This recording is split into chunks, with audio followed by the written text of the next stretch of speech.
Hello everyone. In this video we will talk about the origin stories of the dragon and phoenix, two important totems in East Asian culture. In East Asia, dragon totems often appear in the decorations of temples. They are commonly cast on temple incense burners, used in rituals to worship heaven. In East Asian culture, heaven symbolizes the supreme natural order and social norms, as well as the unknown and change beyond those rules. The dragon symbolizes the medium between heaven and people. Since dragons control the unknown and change, dragon totems are also often carved on temple rooftops, symbolizing auspiciousness and blessings. They also appear on the pillars in front of temples, protecting people with their immense power. They are also seen on the outer walls of temples, carrying the same protective meaning. Besides dragon totems, phoenix totems also often appear as carvings on temple rooftops. They're also seen on the outer walls of temples, carrying the same protective meaning. Like the dragon, the phoenix symbolizes auspiciousness and blessings. Beyond temples, they also appear on palace walls. Therefore, the phoenix totem was also used to symbolize imperial authority, especially by female members of the royal family. For example, the empress's phoenix crown or phoenix robe. Similarly, dragon totems were not only present in temples, but also in palaces. It was regarded as imperial symbols too. For instance, the emperor's dragon robe was often embroidered with dragon totems. In addition to these symbolic meanings, dragons were also believed to control rainfall. For example, the Dragon King, worshipped as a deity, was often depicted with a dragon's head and a human body, and his duty was to bring rain. Rain was essential in East Asia, where rice was the staple food. Well-timed and adequate rainfall was necessary for a bountiful rice harvest. Conversely, when rice harvest failed, it was often called a year of misfortune, which could easily lead to famine and unrest. Dragons and phoenixes often give people a sense of mystery. Their totem origins are equally mysterious. So, are there stories about the origins of dragons and phoenixes that explain how these cultural meanings came about? In fact, such a story does exist in ancient Eastern poetry. It is said that in ancient times, a princess was waiting by the Yangtze River for her prince to come and marry her. But for some reason, her prince had yet to arrive. She guessed that he must have been delayed by some troublesome people, unable to free himself to come. Still, the princess firmly believed that he would eventually arrive. She hoped that before he set out, he would remember to paint the dragon boat's eyes brightly, so the dragon could bless him with favorable weather and a safe journey. The princess longed eagerly for the prince's arrival, for she had found that apart from him, no one truly understood how to appreciate the music she played. She imagined her wedding journey northward to the Central Plains, with her bridal boat decorated with orchids and a jade-carved cuckoo atop the mast. Since cuckoos were seasonal birds that could sense the winds of the four seasons, they would bless the dragon boat with smooth sailing. This story fragment comes from Chu Yuan Songs of Chu. We now present a few lines of the original verses along with plain interpretations for appreciation. 君不行西夷游，见谁留西中州? Why are you still hesitating to set off? Who has held you back, keeping you in the Central Plains? 美要渺西夷修，配无成西贵州. When fair eyes of the dragon boat, let their brightness be renewed, that my casualwood vessel may glide on abundant waters. 令原湘西无波，使江水西安流. Let the Yuan and Xiang rivers remain without waves, and let the Yangtze flow in calm and steadiness. 望夫君兮未来，吹参差兮谁思? I await my husband, yet you have not arrived. I play my instrument, but no one else can truly appreciate it. 驾飞龙西北征，战无道西洞庭. Riding the soaring dragon, I travel northward, circling past my waterways and daunting lake. 壁立百溪汇筹，孙饶西兰津. With oars adorned in creeping fig, canopies woven of fragrant rush, a rudder decked with gladiolus, and banners decorated with orchids. 望曾阳西吉浦，横大江西杨陵. I gazed toward the northern shores of the lake, sailing on to its farthest end. Upon entering the Yangtze, I raised the talisman of protection. The songs of Chu describe the story up to this section.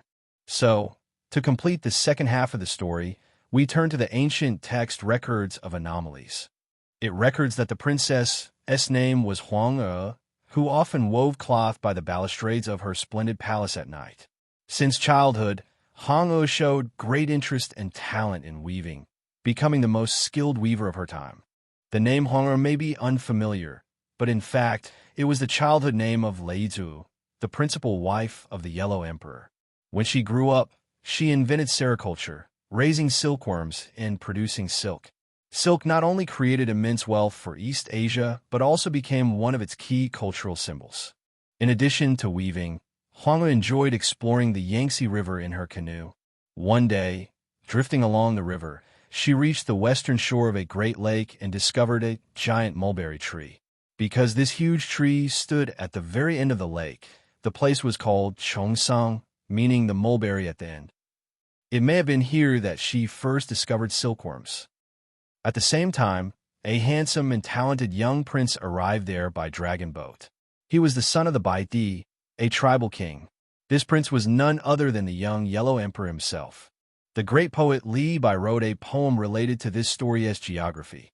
朝辞白帝彩云间，千里江陵一日还. It means, at dawn I left Beatty midst clouds aglow, by night reached Zhongling 1,000 li below. 两岸猿声啼不住，轻舟已过万重山. On either bank, the monkeys cry in vain. My light boat has flown past 10,000 peaks of chain. Huang E was a princess of the Xiling tribe, living in the Qutang Gorge of the Yangtze River, known in ancient times as Xiling Gorge. It was from there that she drifted downstream and met the prince at the junction of the Yangtze and the Great Lake. Continuing with records of anomalies, the two children, close in age and both adventurous and curious about nature, soon became playmates. Huang E observed the uneven lengths of aquatic plants, while the prince built an aquatic plants-like instrument called the sheng, said to have been invented by Niuhua. They picnicked by the lakeside, and the prince gifted Huang E the instrument he made. Meanwhile, by the water's edge, the cuckoo, anciently called Jiu, sang its call of courtship. Talented in both music and poetry, the two improvised songs and played music together. Princess Huang E was outstanding in figure, beauty, temperament, and talent. The prince quickly fell in love with her and swore in mind that he would marry her when grown. But how could he realize this wish? At night, he tossed and turned, sleepless, wondering how to win her heart. An ancient poem describes this. 关关雎鸠，在河之洲，窈窕淑女，君子好逑. Upon a little islet in the river, the cuckoo lifts its song of guanguan. The slender and graceful maiden is the prince's destined match. 求之不得，寤寐思服，悠哉悠哉，辗转反侧. Though his pursuit of her brought no progress, she filled his thoughts by day and haunted his dreams by night. Restless in seeking how to win her, he turned sleepless upon his bed. After sleepless nights, the prince decided to cut down a catalpa tree in the hill, a wood suitable for making zither. It is said that the zither were invented in ancient times by Fuxi. Using catalpa wood, the prince crafted a set of zither. The two, both skilled in music, played the instruments together under the great mulberry tree. Their attendants and local villagers joyfully sang along. Thus, in ancient poetry, mulberry trees came to symbolize leisurely gatherings. Not content with just wind and string instruments, the prince also made drums and bells for percussive music, and together with the princess, they played while the people clapped and sang. The ancient poem describes this. 参差荇菜，左右采之，窈窕淑女，琴瑟友之. Uneven water plants, gathered from side to side. So is the motion of music's play. The slender, graceful maiden, with zither I make her my companion. 参差荇菜，左右芼之，窈窕淑女，钟鼓乐之. Uneven water plants, plucked to the left and right. The slender, graceful maiden, With bells and drums, I join her in song. Their bond grew stronger as they sailed dragon boats, placing jade cuckoos atop the mast to bless safe voyages. It is said that the prince was the first to transform canoes into dragon boats. As they played and sang together, they were so happy they never wanted to go home. When grown, the prince invented the shafts connecting horses and chariots, called xianyan. Xian was the horizontal beam, yan the vertical shaft. To commemorate this innovation, the Yellow Emperor was later also called Clan of Xianyan. As an adult, he was occupied fighting Qiyu and Yin Emperor in the Central Plains. Eventually, the Yellow Emperor defeated these formidable rivals, becoming the sovereign ruler of all. These battles were why Princess Huang had been waiting for him to marry her. After many trials, their love finally bore fruit. A famous ancient poem describes it. 桃之夭夭，灼灼其华。之子于归，宜其室家。 The peach tree, lush with spreading green, its blossoms glow with radiant sheen. The maiden weds, with gentle grace, to bless and prosper her new family. The prince married the princess with a grand procession of dragon boats. It is said that her dowry filled more than 100 ox carts, transported from the Three Gorges along the Yangtze to Zhengzhou in the Central Plains. Another ancient poem describes it. 惟却有巢，惟鸠居之。之子于归，百两喻之。 Look, the magpie has built its nest, yet the cuckoo comes to take its rest. This maiden now departs as bride. 100 carriages escort her with pride. This poem conveys that a strong cultural lineage will bring wealth and prosperity to its new family members. It is said that when the couple held their baby and received blessings from all, 5 colored phoenixes gathered in the palace courtyard. Their firstborn son was thus named Clan of the Phoenix. The 8-E dance, a feather dance performed during ancestral rituals of ancient Chinese royalty, originated from this story.